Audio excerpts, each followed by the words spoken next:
สมโภสถาปนาอยู่ภูสาวหอคำสวยเด่นงามตามีพระนางสุมังคลานำพานครแห่งนั้นเสป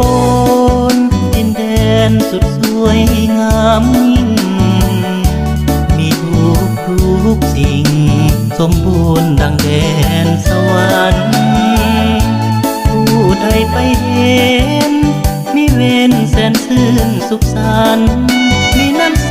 ปัดโคดหินสันไฟฝันอยากอยู่เสพคำปองตัดสะโพยผมไผ่ปรึกษา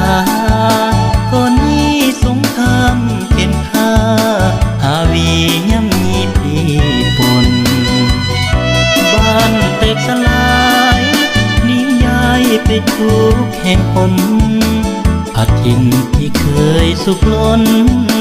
ไปพ้นกับคนแคว้นอื่นเสพนคงมีจากวันเฮืองหุ่ง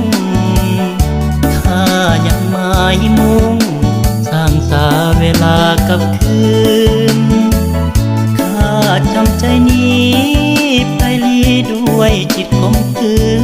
นคงมีนามข้าจะหวนคืนกับคืนมาสร้างเสพน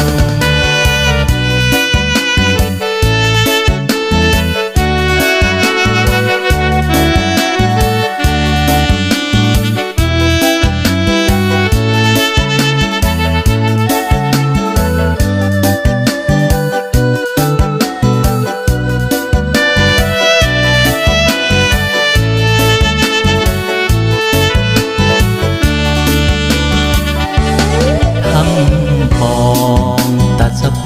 ยผมไผ่ปรึกษาก่อนนี้สงครามเข็มฆ่าหาวีย่ำยีปีปนบ้านแตกสลายนิยายไปทุกแห่งหน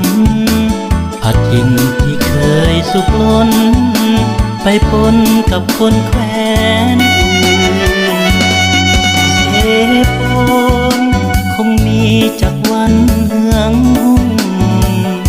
ข้ายังหมายมุ่ง